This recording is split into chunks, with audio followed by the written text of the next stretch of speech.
Bonjour, je suis Mathias Lespina, responsable technique de GEREP. Je vous remercie tout d'abord d'assister à ce premier webinaire de GEREP. J'espère qu'il y en aura beaucoup d'autres. Le but de ces webinaires, c'est bien entendu de vous informer sur l'actualité juridique et sociale en permanence, puisque comme vous le savez depuis de nombreuses années maintenant, la législation protection sociale bouge en permanence. Donc nous allons passer 15 minutes ensemble pour parler de portabilité. Alors, je rentre tout de suite dans le vif du sujet. Nous allons procéder en 3 temps. Tout d'abord, je vais revenir rapidement sur les origines et les textes fondateurs de la portabilité des droits. Puis, je vous dirai tout ce qu'il faut savoir sur la portabilité. Et puis, enfin, je me tiendrai à votre disposition pour répondre à vos questions. Toutefois, si parmi vous, certains souhaitent poser des questions précises en cours de présentation, je vous invite à le faire grâce à l'outil de chat qui est à votre disposition sur la droite de votre écran, sauf erreur de ma part. Voilà. Alors, je commence la présentation sur les textes qui régissent la portabilité des droits. Vous le savez certainement, la portabilité date de 2008. Le concept est apparu la première fois dans l'article 14 de l'ANI du 11 janvier 2008 sur la modernisation du marché du travail. Mais elle a pris réellement effet au 1er juillet 2009, soit 18 mois plus tard. Cette portabilité originelle ne résulte que de l'ANI du 11 janvier 2008. Pour rappel, un ANI n'est rien d'autre qu'une convention collective nationale, non pas de branche, mais interprofessionnelle. Ce dispositif n'a pas été repris dans la loi du 25 juin 2008.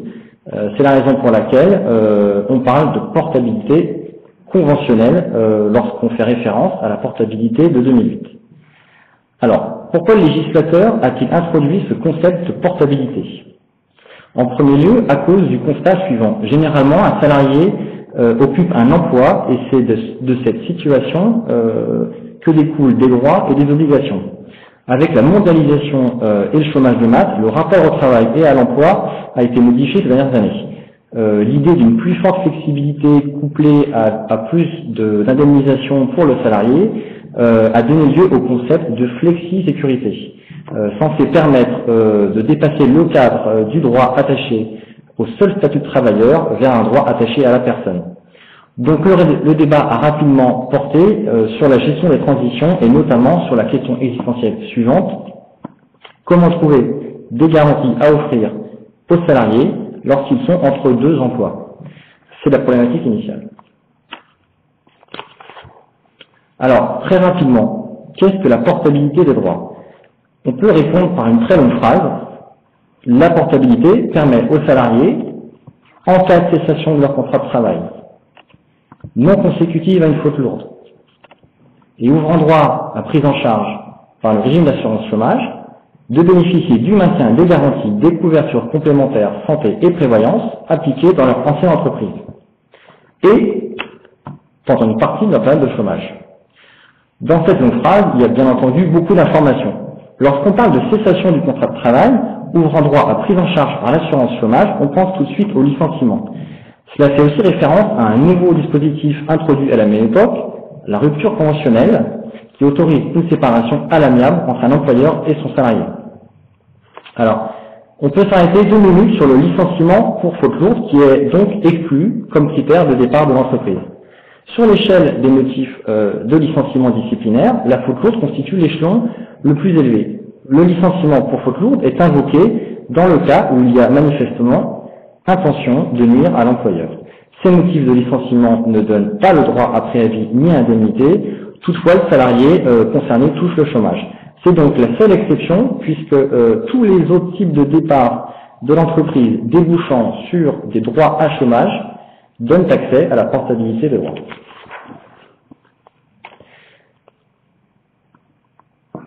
Alors, après le 11 janvier 2008, arrive le 11 janvier 2013.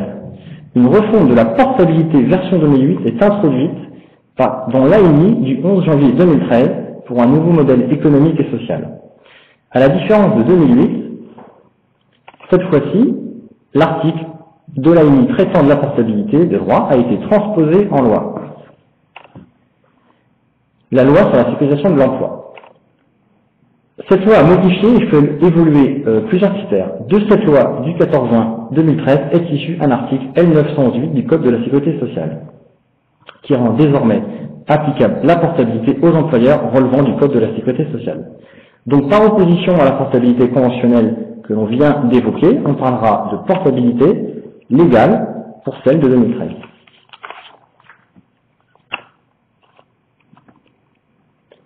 Alors, c'est très simple, on vient de le voir, la portabilité de 2008 a pris effet au 1er juillet 2009.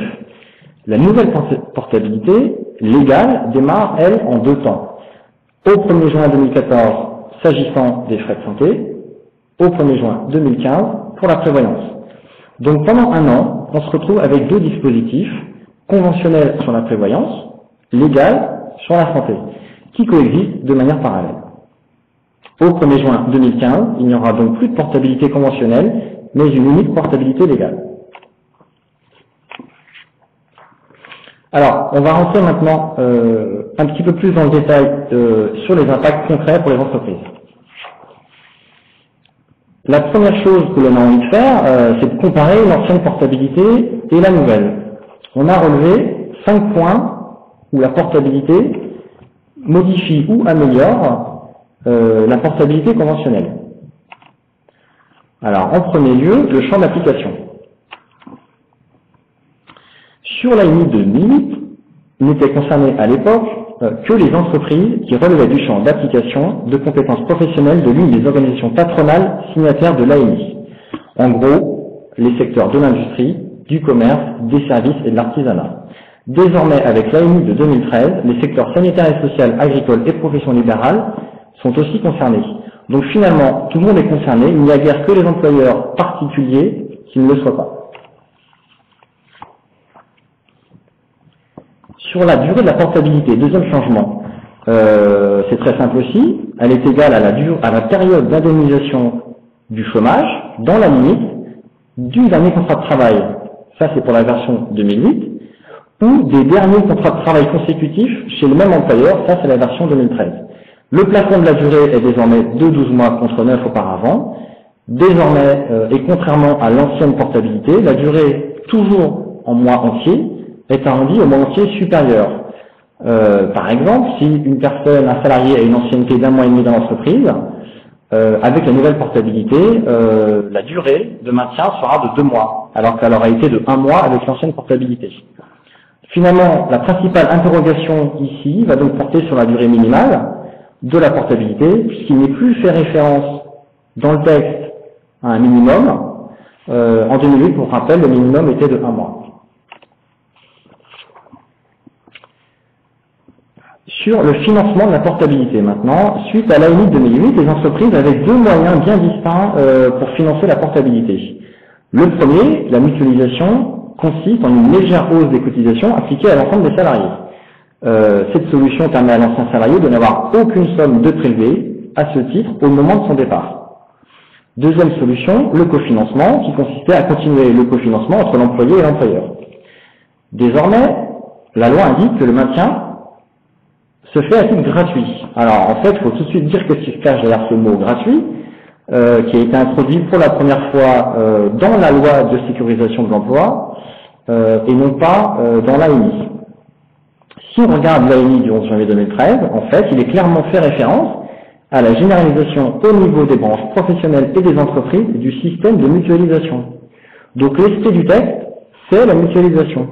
Mais rien n'empêche une entreprise qui considérerait avoir peu de turnover de privilégier une gratuité financée par l'entreprise en une seule fois au moment du départ. Il s'agit donc là d'une alternative à la mutualisation. Quatrième changement, les nouvelles obligations en matière d'information. Alors, le grand changement avec l'ancienne portabilité, c'est que la loi du 14 juin 2013 ne prévoit pas de droit à renonciation. En effet, cette faculté n'a plus lieu d'être, la raison invoquée est la gratuité nouvelle de la portabilité par opposition à l'ancien cofinancement éventuel. Sur l'ancienne portabilité, le délai de refus était de 10 jours. Donc bien entendu, ce délai de 10 jours n'existe plus dans la nouvelle portabilité. Autre nouvelle obligation d'information de l'employeur, il doit informer le futur ex-salarié dans le certificat de travail de son droit à la portabilité. Et il doit aussi informer l'organisme assureur ou le gestionnaire le cas échéant, de la cessation du contrat de travail. Alors, dernière modification majeure, l'articulation avec l'article 4 de la loi E20. Pour mémoire, la loi E20 prévoit la possibilité pour un ancien salarié, ça peut être futur retraité, des fins de CDD ou des invalides par exemple, d'obtenir une garantie frais de santé auprès de l'assureur de son ancien employeur par la conclusion d'un nouveau contrat individuel et à ses frais. L'articulation entre la portabilité de 2008 et l'article 4 de la loi E20 posait des difficultés en termes de délai pour demander le bénéfice de l'article 4 de la loi E20. En effet, lorsque le salarié bénéficiait de la portabilité des droits depuis plus de 6 mois, il ne pouvait plus effectuer sa demande de maintien au titre de la loi E20, puisque la demande devait être faite dans les 6 mois à compter de la date de rupture du contrat de travail. Pour améliorer la coordination entre les deux dispositifs, la loi du 14 juin prévoit la possibilité d'une mise en œuvre de la loi E20 à l'issue du dispositif de portabilité. Donc vous avez sur le schéma en bleu la portabilité et en rouge les fameux 6 mois de demande d'article 4. Donc vous voyez bien que les 6 mois sont à l'issue, à la fin de la période de portabilité. L'ancien salarié peut maintenant souscrire dans les 6 mois qui suivent la fin de sa portabilité un contrat d'assurance auprès de son ancien employeur. Donc l'article 4 de la loi E20 prend la suite après l'expiration des droits à portabilité. Deuxième adaptation, on s'est aperçu que peu d'anciens salariés étaient informés réellement de ce droit à couverture individuelle issu de la loi E20. Par exemple, en fin de portabilité, l'ancien salarié a quitté l'entreprise depuis 1 an, n'a plus de contact avec l'entreprise et si on ne lui rappelle pas ce droit, il n'en a pas connaissance. La nouvelle portabilité légale a donc renforcé cette information en imposant un délai de 2 mois à l'assureur pour faire une proposition à l'assuré. Donc voilà pour les 5 principaux changements. On peut quand même essayer de revenir sur ce qui ne change pas. C'est toujours intéressant. En préambule, il convient de rappeler quels sont les droits maintenus. Donc il s'agit des garanties en vigueur dans l'entreprise. Il s'agit de tous les risques couverts au titre des contrats collectifs prévoyance et santé, en particulier la maternité qui est généralement intégrée à la santé. Il peut s'agir des contrats collectifs obligatoires ou facultatifs. Ce sont des conditions cumulatives. Sur l'évolution des garanties s'alignent sur celles des actifs en vigueur dans l'ancienne entreprise. Donc cela veut dire que si l'entreprise modifie son contrat santé ou prévoyance pendant la période de portabilité, la modification s'applique donc également à l'ancien salarié.